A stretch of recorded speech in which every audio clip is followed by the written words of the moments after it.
Il faut que les choses soient claires. Il n'y aura pas d'écologistes dans un gouvernement qui n'engagerait pas la sortie du nucléaire.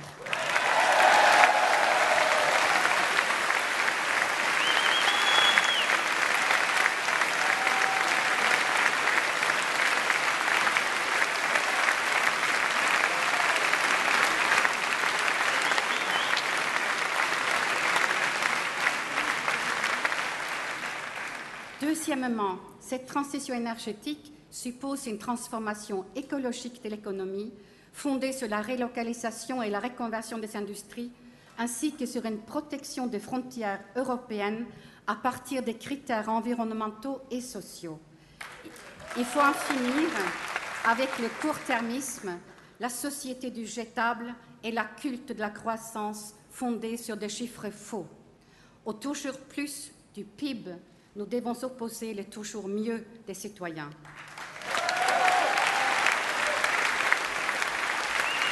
La France doit se doter d'indicateurs nouveaux en s'inspirant de propositions faites par la commission Stiglitz, vite mises au panier par le président de la République en 2009. Notre objectif est de bâtir une économie économe, responsable et régulée, tournée vers le long terme. Bref, une économie qui permette de travailler mieux, moins et tous.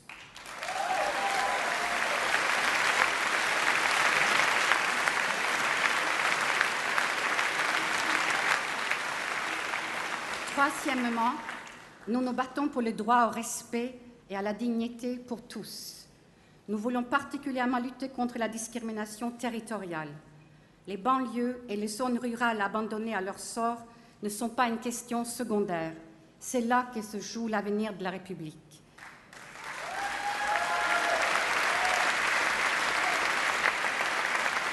Le sentiment d'exclusion de populations qui n'ont pas accès à des services publics adaptés et à des conditions de vie décentes est une véritable bombe à retardement. Nous venons d'en avoir une forme d'explosion en Angleterre. Les Français réclament de la dignité face aux discriminations de toutes sortes. Ils réclament de la justice sociale face au chômage qui frappe particulièrement les jeunes. Ils réclament de la sécurité face aux violences et aux incivilités. L'écologie de responsabilité que je défends, c'est d'abord le refus d'accepter une société à deux vitesses, celle pour les nantis des centres-villes et des quartiers d'affaires et celle pour les exclus des zones abandonnées à leur sort.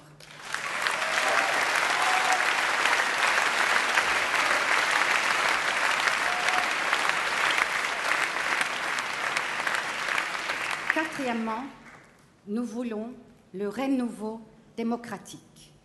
Définir le bien commun, c'est l'affaire de tous. La politique appartient à tous ceux qui veulent agir pour l'intérêt général. C'est une question de principe, bien sûr, mais c'est aussi une question de pragmatisme. On a besoin de tout le monde. Je plaide pour que nos institutions s'ouvrent enfin à l'énergie créatrice de la société. Je plaide pour un printemps démocratique qui, face à la puissance des forces de l'argent, donne une légitimité plus forte aux politiques. Je m'engage pour une 6e République proportionnelle, parité, non cumul des mandats, droit de vote des étrangers. Nous sommes pour la redistribution de pouvoir et nous nous engageons à le faire si les électeurs nous ont confié le mandat.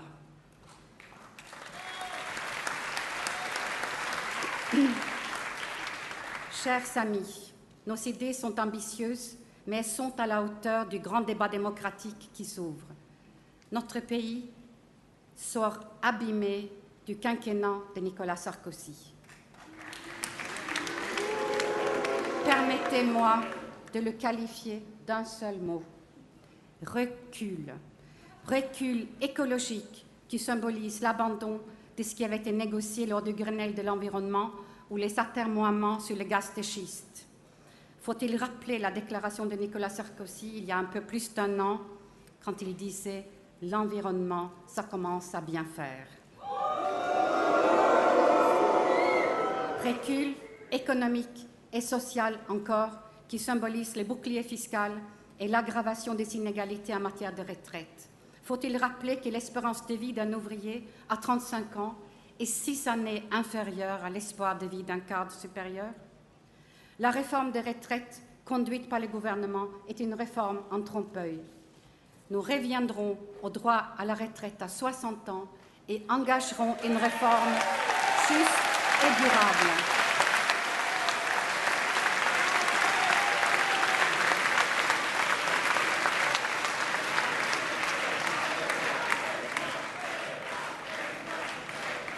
Recul des libertés publiques, enfin, qui symbolise l'accumulation de lois répressives. Absence d'éthique, assumée et même revendiquée. Les affaires Woerth-Bettencourt, Alliot-Marie, Ollier, Lagarde, Tapie. Et aujourd'hui, l'affaire Taqi-Eddine.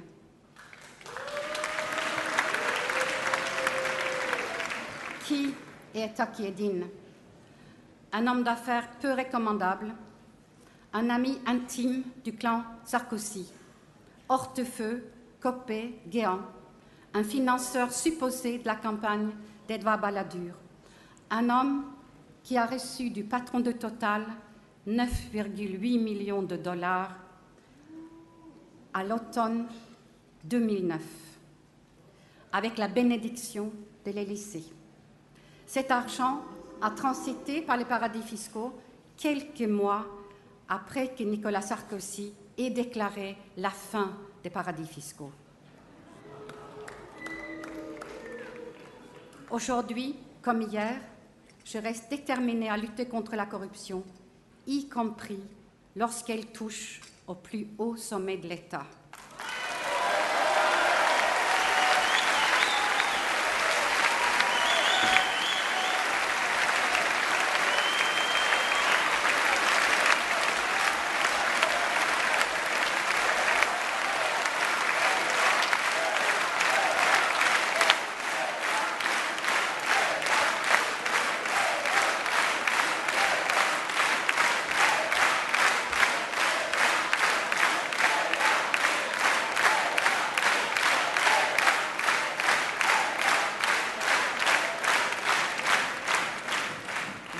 Chers amis, le temps de l'alternance est venu.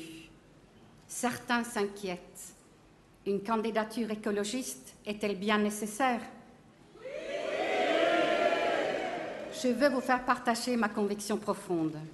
Pour gagner la présidentielle, notre voix n'est pas un problème, elle est une solution.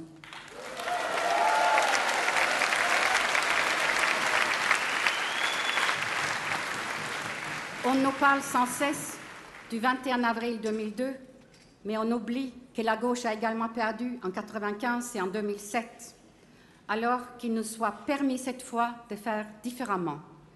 Nous allons démontrer que le vrai parti du changement, c'est nous.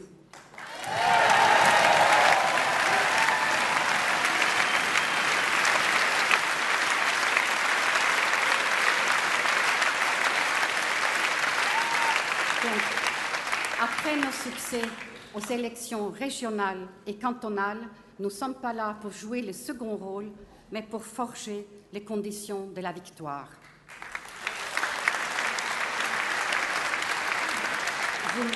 Vous m'avez choisi comme candidate à la présidence de la République, pas comme candidate au ratissage des voix écologistes pour le compte du Parti socialiste.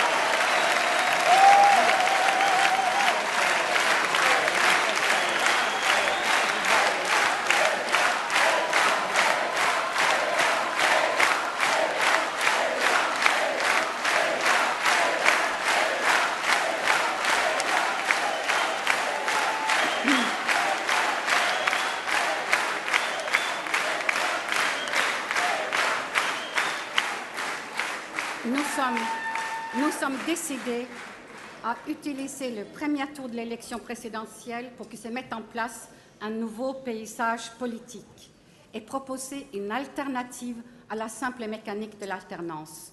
Nous n'avons aucun complexe face au Parti socialiste. Il s'est trop souvent comporté de façon hégémonique, voire méprisante, face à nos demandes légitimes.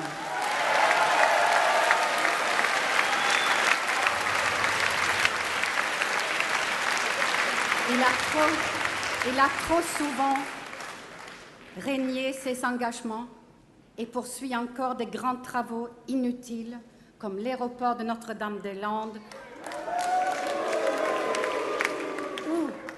ou l'incinérateur de Clermont-Ferrand. Je dois dire que j'ai visité avec certains d'entre vous une société de tri de déchets ici à Clermont-Ferrand, Selectri, qui essaye d'appliquer la transformation écologique de l'économie en appliquant la régulation et la réglementation.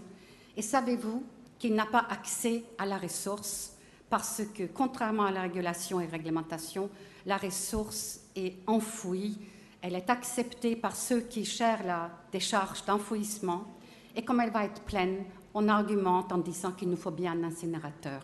Non, c'est vrai, nous pouvons vraiment, par notre transformation écologique de la société, nous priver ou supprimer l'incinérateur qui est polluante, qui est une technologie extraordinairement démodée et surannée. Donc,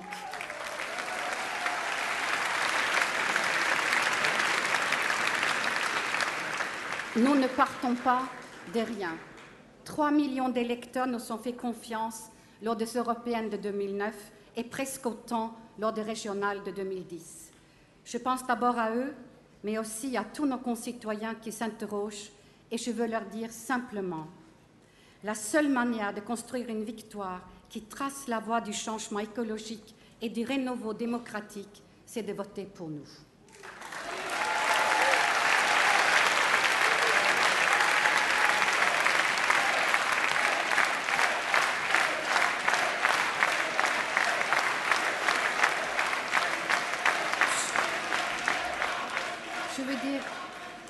Je veux dire solennellement ici que j'entends bien porter notre message auprès de tous les électeurs, y compris auprès de ceux qui peuvent être égarés par la démagogie du Front National. Le spectre du racisme et de la xénophobie hante l'Europe, comme l'a si brillamment décrit Audun Lysbakken. Pas un jour se passe sans sa livraison d'attaques contre les musulmans, pas une semaine sans mise en cause des populations immigrées, pas un mois sans une offensive contre le droit des minorités. Nous refusons ce visage de l'Europe et de la France. La haine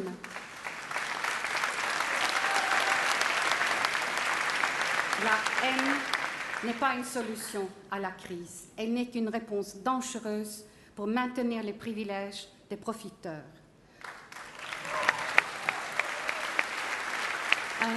Un gouvernement qui veut ficher le plus vulnérable d'entre nous rompt avec l'esprit de la République.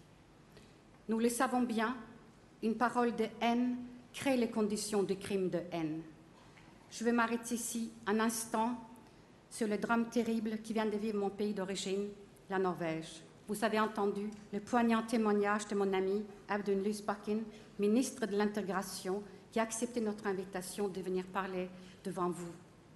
Nous savons donc qu'il est possible d'opposer aux actions terroristes non une guerre de civilisation, mais encore plus de démocratie, de solidarité, de transparence et de fraternité.